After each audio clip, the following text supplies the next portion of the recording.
निकिता के इंसाफ का आज दिन है। जी हाँ, निकिता तोमर हत्याकांड मामले में आज फरीदाबाद कोर्ट फैसला सुनाएगी।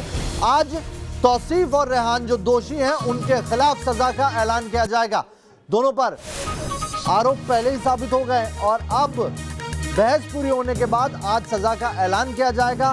पीड़ित परिवार ने दोषियों को कम से कम फांसी की सजा की मांग की है और वहीं जो दोषियों के वकील है वो ये दलील दे रहे हैं कि उनका पहला मामला है, इसलिए सजा देने में थोड़ी सी रियायत बरती जाए।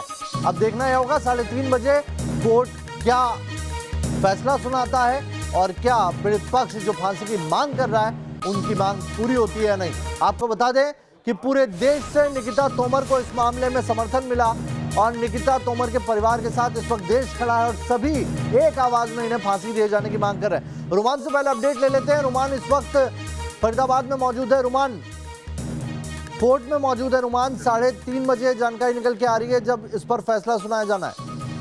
देखिए, बिल्कुल निकिता तोमर के हत्यारों की सजा का ऐलान अब 3:30 बजे होगा। इससे पहले बचाव पक्ष और अभियोजन पक्ष दोनों के बीच में बहस हुई सजा को लेकर, जिसमें अभियोजन पक्ष ने सीधे तौर पर निकिता तोमर के हत्यारों को फांसी देने की मांग की और कहा कि रेयर ऑफ द रेयरेस्ट में ये केस आता है और इसी हिसाब से इसको कंसीडर किया जाए।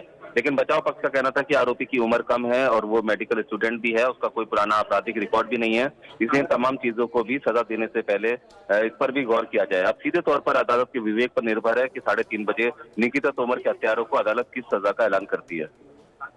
बहुत बहुत शुक्रिया रुमान, आप बने रहिए, वहां पर फिर आएंगे आपके पास। पहले एक रिपोर्ट दिखाते हैं दर्शकों को। दरअसल फरीदाबाद की कोर्ट ने, फास्ट ट्रैक कोर्ट ने इस पर पूरा फैसला सुनाया है। निकिता मर्डर केस में दोषी करार दे दिया गया है तौसीफ और रेहान को और आज उन पर सजा सुनाई जानी है। जहां पर पीड़ित पक्ष फांसी की मांग कर रहा है तो वहीं दोषियों के वकील कह रहे हैं कि इनका पहला जुर्म है, इन्हें रियायत दी जाए। हम तो फांसी चाहते हैं, उससे कम कुछ नहीं। जरूर उनको फांसी की सजा देगी। हरियाणा के बल्लभगढ़ में तौसीफ और उसके साथी रेहान ने जिस बर्बरता से निकिता की हत्या की, उस गुनाह का आज फैसला आने वाला है। इस केस में दोनों आरोपियों को फरीदाबाद फास्ट ट्रैक कोर्ट 24 मार्च बुधवार को गुनहगार ठहरा चुकी है। अदालत ने ये 3 मुलजिम थे, तौसीफ, रेहान और अजरुद्दीन। अदालत ने अजरुद्दीन को तो बरी कर दिया और तौसीफ को, रेहान को धारा 302, 120B/34 IPC के अंदर दोषी करार दिया है और 366, 511 /34 IPC के तहत दोषी करार दिया है। तौसीफ को एडिशनल 27(1) आर्म्स एक्ट के अंदर दोषी करार दिया। 26 अक्टूबर 2020 को फरीदाबाद के बल्लभगढ़ में निकिता तोमर की कॉलेज के बाहर गोली मारकर हत्या कर दी गई थी। हत्यारा तौसीफ निकिता से जबरन शादी करने और उसका धर्म बदलवाना चाहता था। हरियाणा ATS ने तेजी से इस मामले की जांच पूरी की और 1 नवंबर से case Faridabad fast track court में शुरू हुआ, जहां 3 महीने 22 दिन तक लगातार केस की सुनवाई हुई। इस हत्याकांड में 55 लोगों की गवाही हुई, जिसमें 3 चश्मदीद थे।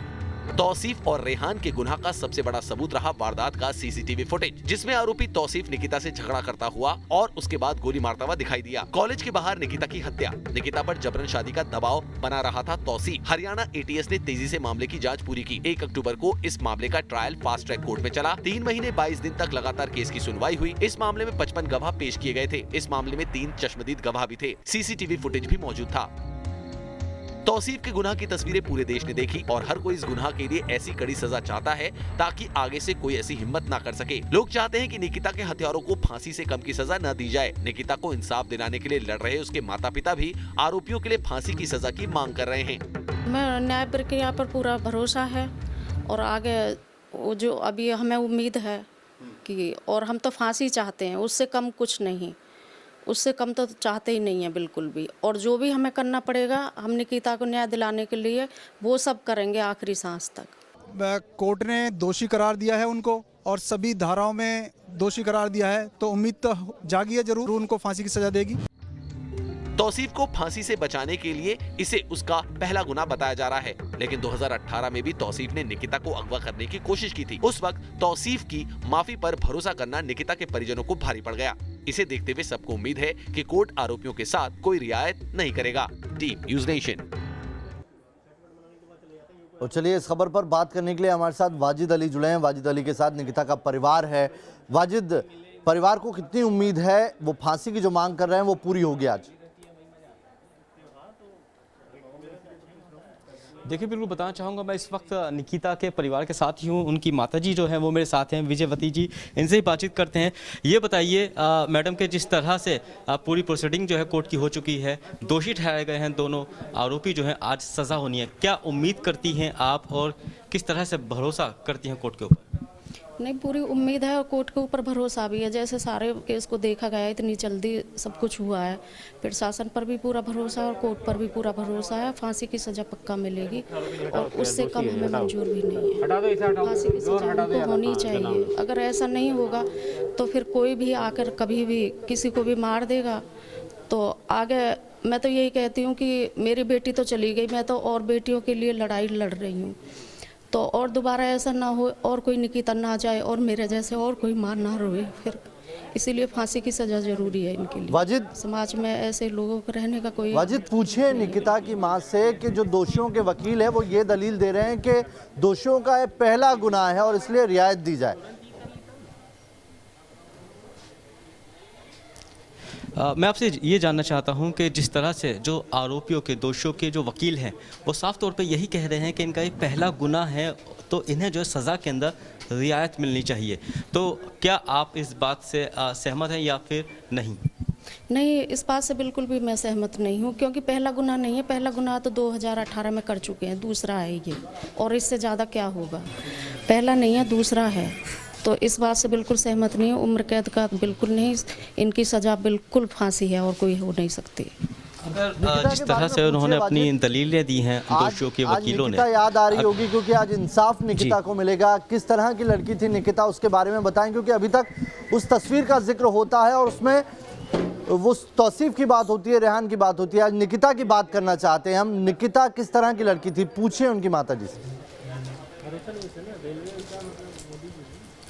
मैं आपसे ये जानना चाहता हूँ, जिस तरह से आज इंसाफ का दिन भी है, फैसला आना है, तो जाहिर सी बात है निकिता को इंसाफ मिलेगा। आप ये बताइए कि निकिता जो है किस व्यवहार की, कैसी लड़की थी, क्या आज निकिता को इंसाफ मिलेगा? निकिता बहुत अच्छे स्वभाव से, व्यवहार से, वो तो आप पड़ोस में पता कर सकते हैं। मैं तो माँ हूँ, मैं तो अच्छा ही कहूँगी, वो तो आप दूसरे लोगों से अच्छे, मेरे से ज़्यादा वो बता पाएंगे व्यवहार के बारे में। तो उसके मैं बाकी पढ़ाई में कभी भी 90% से उसके कम नहीं है। जो पेपर दे कर गई है ना, वो लास्ट पेपर था बीकॉम फाइनल ईयर का, तो उसमें भी 95% है उसके। क्या बनना चाहती थी निकिता? जो पेपर दिया है उसमें भी 95% है, और वो आप उसके सारे IPS बनना चाहती थी निकिता, या नेवी में कोई अफसर बनना चाहती थी वर्दी ही पहनना, देश की सेवा करना चाहती थी। जब आखिरी बार देखा था वाजिद, जब एग्जाम देने गई थी सुबह, उस दिन निकिता इनसे मिलके गई थी, बात करके गई थी। 17 फरवरी का ये बताइए, जब निकिता आखिरी बार घर से गई थी एग्ज़ाम देने के लिए, तो क्या आपसे क्या क्या बात हुई थी, क्या क्या बातें शेयर की थी या क्या कहा था? नहीं, मैं साथ में गई थी, मैं और बेटा दोनों, और दिन बहन और भाई दोनों जाते थे। पास ही में 100 मीटर की दूरी पे कॉलेज से मेरी बड़ी बहन का घर है, तो वो बोली थी बच्चे आते हैं, आप आ जाओ, मिलने का मन कर रहा है। तो लास्ट पेपर था, बच्चे बोले आज आप भी चलो साथ में।